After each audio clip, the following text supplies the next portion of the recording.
ngasi mai thang do rise ngai social media da isi ikai re ko se pha gi me do kai thang be pha gi me do phare ne dum thagat pai khoi na adu de du phare de du phare pha gi me do kai thang be na hang be sida ko ikai na ko ngasai dg na gi do adu na ko na ngasi mai tha do ko do riba kaino si un all together crore sani mukin international market crore sani ke manga adagi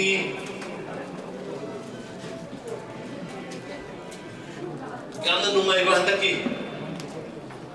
waron truck se koina hogi basi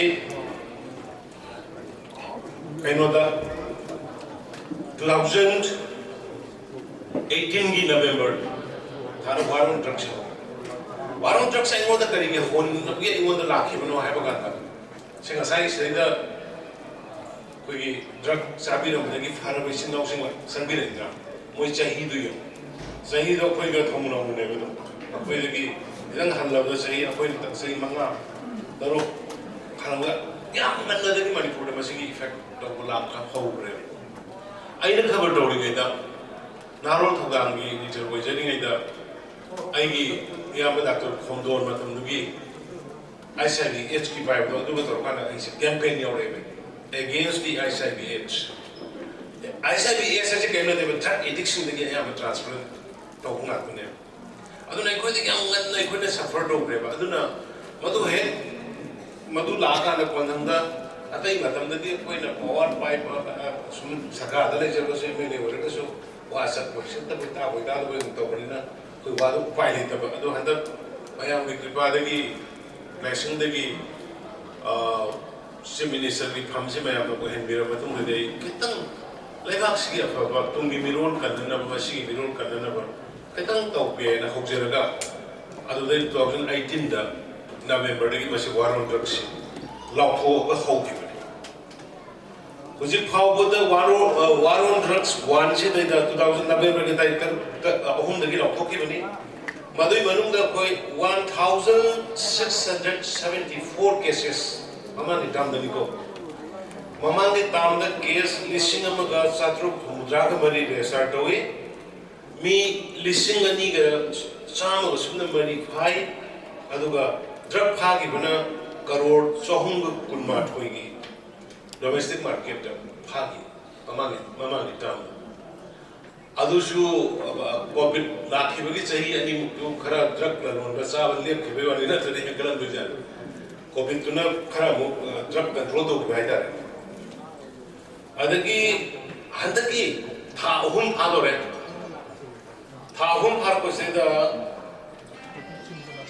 am sathi dre ko case sam da mathuma thoi restart hoye 181 cases restart hoye mi sani ga kuntare phai 227 aduga drug sales da wona 59 crore domestic market da aduga international market di 589 crore le the parts HON'BLE ite koi kamu shi Moirang dagi factory khara thuai gare roiram ma da koi ninge to hada achok pa mung le adun Moirang da ido noi laiba no ngai roi do nokti ki bombing da wai ram nokti ki kuding ki roiram bombing da oda ba police nokti ki Orang itu ini nasi mereka itu mana sih mereka kau sumber itu sumber dari kare ko, lola kau kau sih aru itu nari itu asida, suges tahu lima tro, ha, alternatif itu tahu kau teman lu itu lima, teman lu itu, ada orang itu drug sumber itu ni hati ya, jaga kau itu sawi, aduna ni nggak saya sih sangat apa sih kapting ni ada sekolah rumah institusi rumah kayak ini sangat apa sih haram itu. Ekoi mioi bazar di sana manga ka alu amang du su sa kanu ne ba koi lain na bane ba tos mang da ba ya ba ni ta eta mang du ma nyam ro ku si jo wai ku so use drug sina ro ke ba mang du ne koi aduna hojikti am no ere Manipur da ne ba community khuding ma loina support ho bere Kanagi Tamil Nongi area da lebiri ba Kapui, Rongmai, Jemmai, Inpui, adagi Mau, Senapati district Ladiba, Moirang, Baumai, Hangal, Mau, Zeleng, adagi Ukrulgi, Tangkhul, OINA, Kamzong with the Ladiba, Mayam, Kangkok with the Ladiba, Yesrogi, adagi Thado in Pigi Kambu, Sandil the Ladiba, Chilinau, Kissing. I am alone in the support of the current. I think it's also the lady, but Zomi is in Noxing, Mark is in Noxing. Open public support of it. I don't know, social choice that I'm going. Masiki, Manipur get drugs in Mahum Pana, Mutat Bunga, Magadra having it by the government sound. Has a lady. Hana. Hangga Nasaru Kiba. Masih kenone, transi sakit sahab nanti. Sum aku ikari na boy kay duboy dungai boy kay mamano pun kita ko. Ini test to kiro. Sungai ini lain to kan matu itu bodeng di. Amu kani ram sakit dede dong masih tato ko ya do ko nan boy. Adu ne ko na rehabilitation center saris. Kari kino ko mene rehabilitation nanti saris ya kan. Rehabilitation center yang lagi Manipur. Lanai SHRI NGOs in SHRI. The boy who loyal on Manatipo. The NGOs in SHRI is a Bahamata. Rani NGO, Mapamani, the food, me and Inisi, the drug in it. Drug in the poor work we are over. Although, cannot of the Busulame, restart of the Busulame. Must it drug addiction can have a loyal Tipomea. Khare drug addiction की वजह से अंदर वो इन्हें खाएगा drug से दूर योला करवाया तो वो ले रहे हैं चिन्ह वसूले ले आई ऐसे परंतु मासिक उम्र drug addiction से walk through with the trained doctors अदुगा क्रमांक जो कुछ drug addiction को tackle तो होता है deal तो होता है behave तो होता है ना खंग मुकान को ना तो होता है पुलिस ना तो वो अपने जेल तो में अपने से aduna adugi dongtani ko ni srida nan aina social welfare mate mamangi paire ni da SHRI gi mi lo da drug addiction gi adugi da ge ibungo adugu mami khan ma pocket da gi ni ai mi mai ni da ro na hayang mu drug cha gi option amni ko jeffrey noi bera le ni ko ai adugi ni dik siang na khan le na khara ni om sum na siang da ko pe ko na tradi ko gi mi role se mang kerana we don't know. Punai koi punai hubal laga kaya bina na bukan bina terus bediba. Nabi lukha masing tak tan ya me masing. Haram nengai lagi. Di addiction ki center masing yang kalaga, widow ki lebih masing yang kalaga koi haram tu isle na. Why? Kali ki widow masing yang kalai no. Ayub tinggi utak ba, cat lebih wena. Ayub tinggi utak sini sana kau itu nada. Mi masih itu utak ni, poloi benda, usau benda tak boleh susah cakap dah apa utak ni. Aduna ayub tinggi tu orang itu mana dia liver si, soalnya mau mana tu kita semai dah, kau dikerap balik ni mai yang ini hai, mana masih ada petrol mau habsan ni, ama mau habsan ni, ama mau habsan lagi ni. Semai lagi yang mai saya isi ukat rai. Aduna manung kita apa tu dia hang betul betul doa itu. Aduna widow masih lukrabi mana masa ama ni yong nak orang tak yang wana khangi khangi bra. Lekai na miyamda kayam tinangan na bikhangi bra. Mawa mapuro iba lagi kita matung da mayungi mission na mapang ni mission na thawai usitan thawai na tapi tapi tanthor hotel da iba. Bahara dalai bami kaya amri kami berapa? It's horrible. Adunu je koi sigi hai matang deh koi widow singi. Awam approve ba drug dan sigira ba yuda ki sigira ba mayam do. Moi ki set sumai na lebam panjana sabira ga walk set masa na hai ba langnai ba paksaba pi sanin ba adu kumado tongna na ba. Masa singdo government school the free the light lamp ngam by the koi next mission ne koi baikal kat road chepsi adu badat koi madu sarga torgan yemo yam kum na yembiyo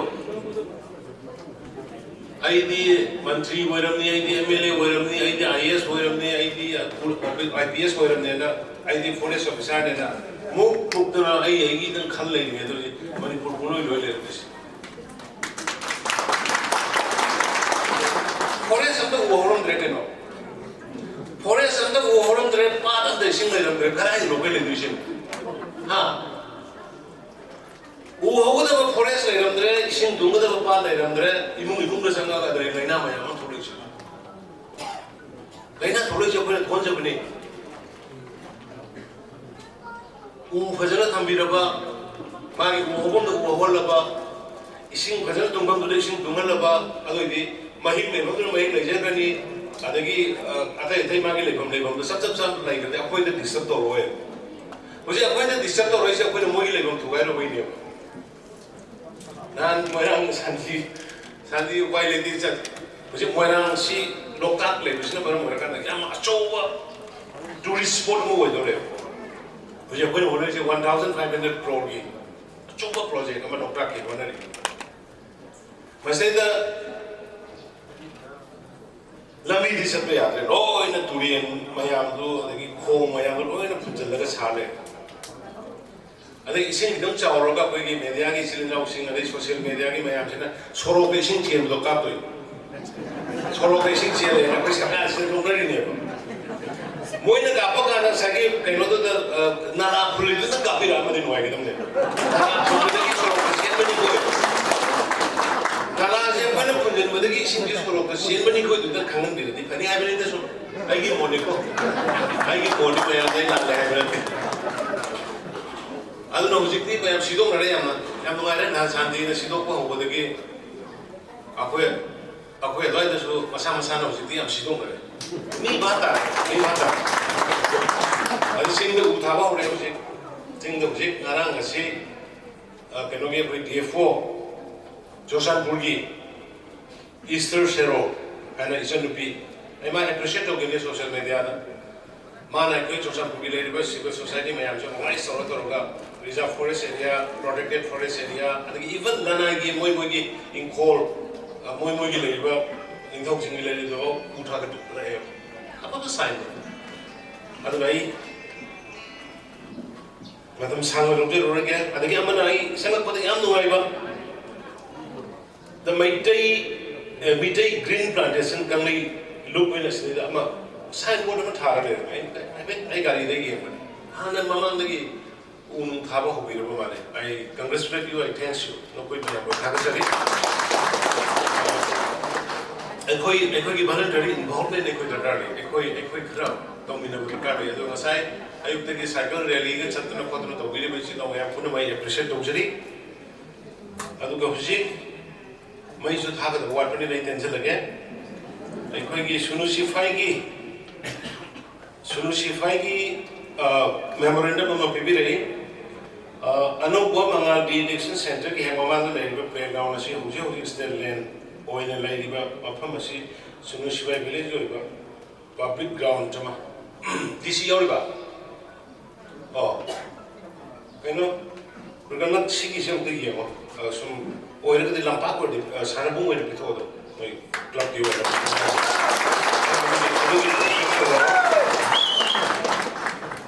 Is it I know Sanabu with the Ivy, I say. I think Copson Gadia will go. Sanabu gay having and the Titim Road as I have it again. I know woman I'll get 86 and then how was Sally was street, lame happy. Or she will money that I get or lame yet. But do DC to run and see me wrong? Aduga money that I get below we are going to policy. Even though like one like Bapu, like a machine of home with the same was the same time. See, 3.78 acres of sea, the London Peter actually in the Papa. Like from the Maki, London Peter in the Hanagi. I have a Malay when the Yahoda. Vikram Kenogi, Lifeham Singine, Laihagum, like Loina, Mamagi, kind of like committee to give me the Patapio and Sima 3.79 acre, and Sima Yambiro. And the SUNUSIPHAI village in the MANGAL SUNUSIPHAI public ground and the Isim Tunjin, young good ground and Manusin, Sanabung second for the Kelo India, Sunday, the comment of the Kelo India, the HANAUBA. And the SUNUSIPHAI, the election center is Silapiro in the Kuganasi local bodies of Pangan idea of peace building. Office buildings in I go Simakang and see ground and office. And again, I know what the election center, SUNUSIPHAI village, MANIPUR LEINGAK, establishment and get Tanava, SUNUSIPHAI village, and HON'BLE Hobby Kong. Yes. See, water body, because see, HON'BLE Hobby Kong, I say. See, when I say water body is about the super city of Peggy, targeting. Asni the machine load, had a top of Punyara.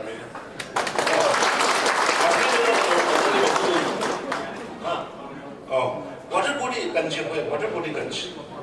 Although Kanogi was a key of SUNUSIPHAI in a club, Dragas have been able to come with Orga, LD, the game machine, Lobiro, Adoga Torga, Adam Simba Hopiro. They may how many people have been around go? I don't have money to photo with them. The Mitay Green Plantation Town, City Nuigi to Tabamsical of Poke, they are over the Sage, but they think Pew heavily. Today there was a horticulture Mr. Editor Secretary, horticulture to fruit bearing plant. Wi-Fi. Forest is your money in a forest to be your policy. Adu Toroga horticulture department again, forest department again. Adu LD the Zoo plan lay. Adu Lobiro. This in a man of Canoas man mediator also. No, ma'am, this is a bit of a mana for total connection to the guy over the private Kangana. And the Wapam President Hamzerga, a quick bathtub in the sea. A quick sea. A quick no Targa, Amadu Bokwe and Nava. Nanga Pongo to wait. He might take my yet tumbler with an art university of Tumbler. Could you see Lloyd? But they say that another later case on the assembly on the Tautan Machine, the Canada, High Court, with a committee, same of the Museum, Lloydana, Tambaki, who's class 1, to the Tambaki, graduate your MA of River. Oh, 6, who can Amuxilo. Wait, this is Veranico. Wait, this is Veranico. Wait, this is Veranico. I'm not going to say it. I don't again a lecture.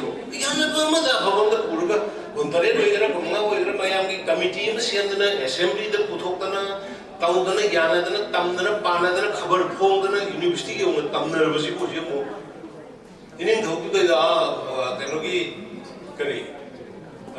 classical language and never have to go in the Bungan, Facebook, the world waiting for Mabra.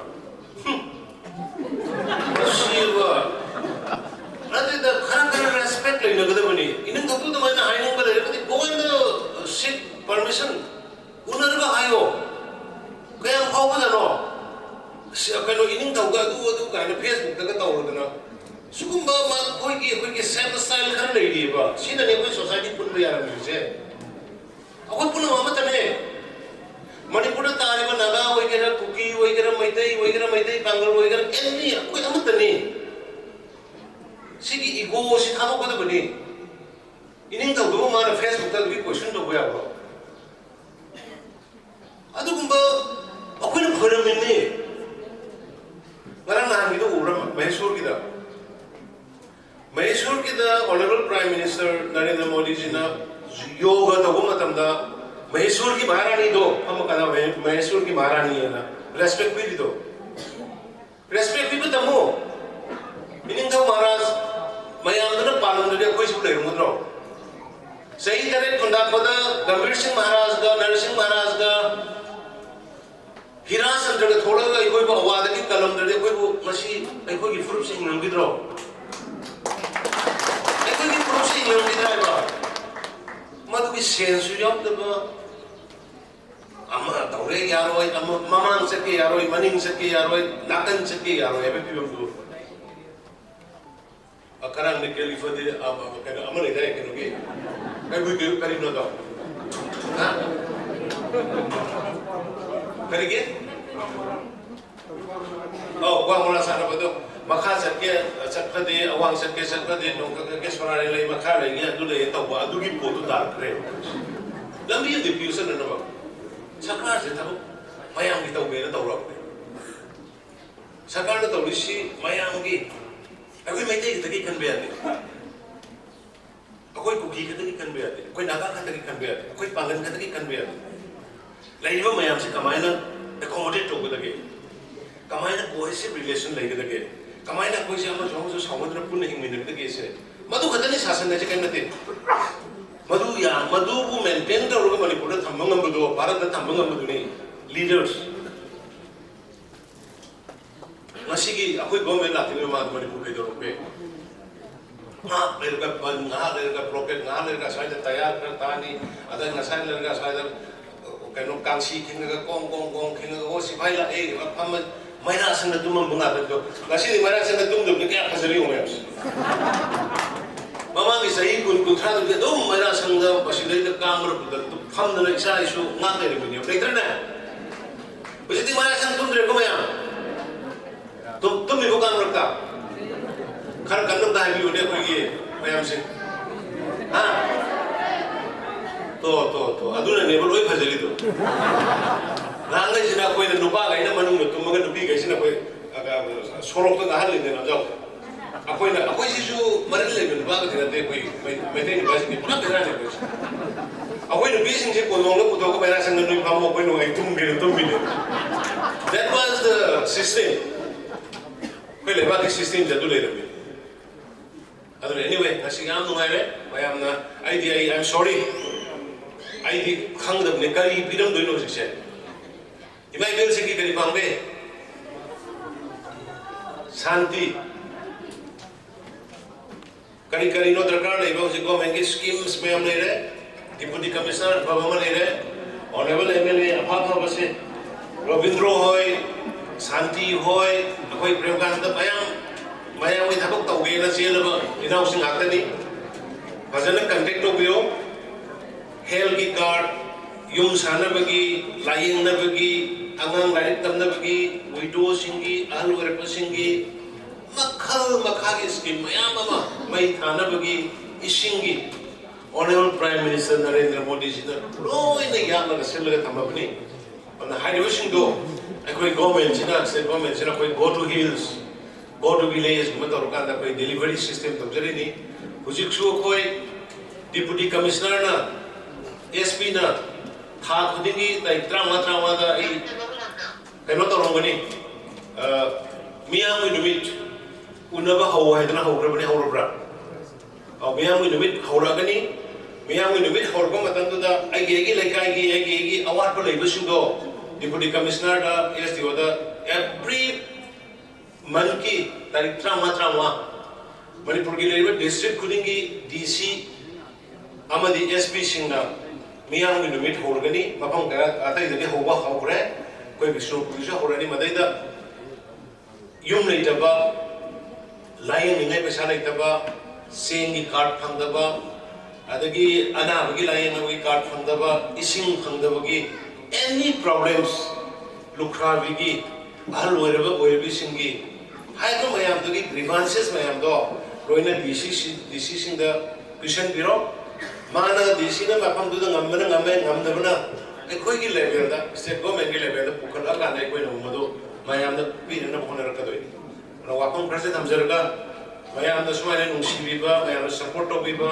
मयाम के साजो की दमताई हन्ना थागसरी अदुगा drug सिदी लाइमाई सिदगी मणिपुर हारि बसिगी लाइमाई सिदे कोई पुन्ना होना मिनरगा मरु फंगना मुतत क्रसी हाइदना गसिगी सुंबा ꯑꯩꯈꯣꯏꯒꯤ international anti drug addiction ꯅꯨꯃꯤꯠ ꯑꯗꯨꯒ ꯂꯣꯏꯅꯅ ꯑꯩꯈꯣꯏ ꯁ꯭ꯇꯦꯠ ꯒꯣꯔꯃꯦꯟꯅ ꯆꯠꯊꯔꯛꯏꯕ ꯋꯥꯔ ꯑꯣꯟ ꯗ꯭ꯔꯒꯁꯀ ꯃꯔꯤ ꯂꯩꯅꯅ ꯉꯁꯤ ꯐꯥꯔꯛꯄ ꯗ꯭ꯔꯒ ꯃꯌꯥꯝ ꯀꯦꯖꯤ 3,000-4,000ꯒꯤ ꯃꯌꯥꯗ ꯃꯩ ꯊꯥꯗꯣꯛꯀꯗꯧꯔꯤꯕ ꯅꯨꯃꯤꯠꯁꯤꯗ ꯃꯌꯥꯝꯗꯒꯤ ꯃꯇꯦꯡ ꯅꯤꯖꯔꯤ ꯋꯥꯐꯝ ꯈꯔꯁꯦ ꯍꯥꯏꯖꯔꯒ ꯃꯌꯥꯝ ꯈꯨꯔꯨꯝꯖꯔꯤ ꯖꯥꯏ ꯍꯤꯟꯗ